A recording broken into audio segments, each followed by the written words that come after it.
بسم اللہ الرحمن الرحیم۔ السلام علیکم دوستو۔ قرآن کی دوسری پیشن گوئی جس کا ہم یہاں پر ذکر کریں گے وہ رومیوں اور ایرانیوں کا غلبہ ہے، جو قرآن کی 30ویں سورہ روم میں وارد ہوئی ہے۔ جزیرہ نما عرب کے مشرق میں خلیج فارس کے دوسرے ساحل پر ایرانی حکومت قائم تھی، اور مغرب میں بحر احمر کے کناروں سے لے کر اوپر بحر اسود تک وہ سلطنت تھی جو تاریخ میں سلطنت روم کے نام سے مشہور ہے۔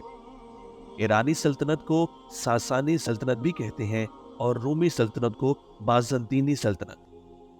ان دونوں حکومتوں کی سرحدیں عرب کے شمال میں عراق کے مشہور دریاؤں دجلہ اور فرات پر آ کر ملتی تھیں۔ یہ دونوں اپنے زمانے کی طاقتور ترین سلطنتیں تھیں۔ رومی سلطنت کی تاریخ مشہور مورخ گبن کے مطابق 2 صدی عیسوی سے شروع ہوتی ہے، اور اس کو اپنے وقت کی مہذب ترین سلطنت کی حیثیت حاصل رہی ہے۔ روم کے زوال پر جتنا لکھا گیا اتنا کسی تہذیب کے خاتمے پر نہیں لکھا گیا۔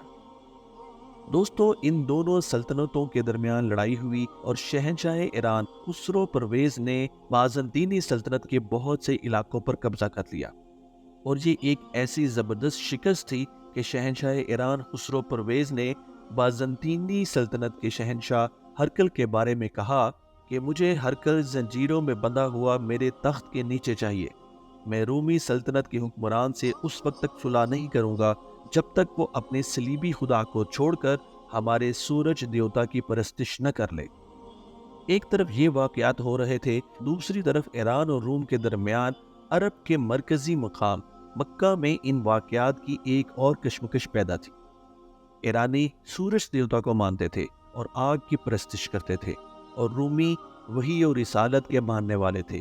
اس لیے نفسیاتی طور پر اس جنگ میں مسلمانوں کی ہمدردیاں رومی عیسائیوں کے ساتھ تھیں، اور مشرکین مظاہر پرست ہونے کی وجہ سے مجوسیوں سے اپنا مذہبی رشتہ جوڑتے تھے۔ اس طرح روم و ایران کی کشمکش مکہ میں اہل اسلام اور کفار و مشرکین کے درمیان بھی جاری تھی۔ دونوں گروہ سرحد پار کی اس جنگ کے انجام پر خود کو باہمی کشمکش کے انجام میں ایک علامت سمجھنے لگے۔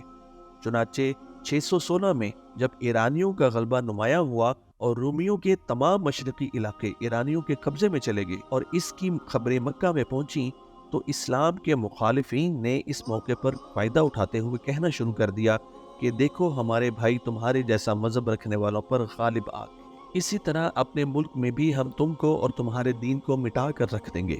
مکہ کے مسلمان جس بے بسی اور کمزوری کی حالت میں تھے، اس میں یہ الفاظ ان کی زخم پر نمک کا کام کرتے تھے۔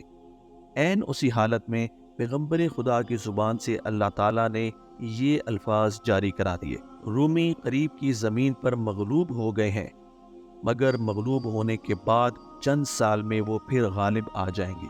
پہلے اور پیچھے سب اختیار خدا کے ہاتھ میں ہے، اور اس دن مسلمان خدا کی مدد سے خوش ہوں گے۔ وہ جس کی چاہتا ہے مدد کرتا ہے، وہ غالب ہیں، وہ مہربان ہے۔ خدا کا وعدہ ہے، خدا اپنے وعدے کے خلاف نہیں کرتا۔ دوستو، آپ اللہ تعالیٰ کی قدرت دیکھیے کہ بازنطینی سلطنت کا شہنشاہ ہرقل، جس کی ہمت پست ہو چکی تھی، اس نے ایک نہایت کامیاب منصوبہ بنایا اور قسطنطنیہ سے نہایت عزم و انہماک کے ساتھ ایک لشکر لے کر روانہ ہوا، اور اپنی فوجیں بحر اسود کے راستے سے گزار کر آرمینیا میں اتار دیں، اور عین اس مقام پر ایرانیوں کو شکست دی۔ 622 عیسوی سے لے کر 625 عیسوی تک 4 سال تک یہ جنگیں جاری رہی، اور اس کے بعد ایرانی جارحیت کا زور ٹوٹ گیا اور تمام رومی علاقے ایرانی فوجوں سے خالی ہو گئے۔ اب ہرقل خود ایرانی شہنشاہیت کے قلب پر حملہ کرنے کی پوزیشن میں تھا۔ آخری فیصلہ کن جنگ دجلہ کے کنارے نینوا کے مقام پر دسمبر 627 میں ہوئی۔ اس جنگ سے شکست میں خسرو کی ہمت چھوٹ گئی اور وہ اپنے محل سے بھاگنے کی تیاری کرنے لگا، مگر اسی دوران خود اس کے محل کے اندر بغاوت ہو گئی۔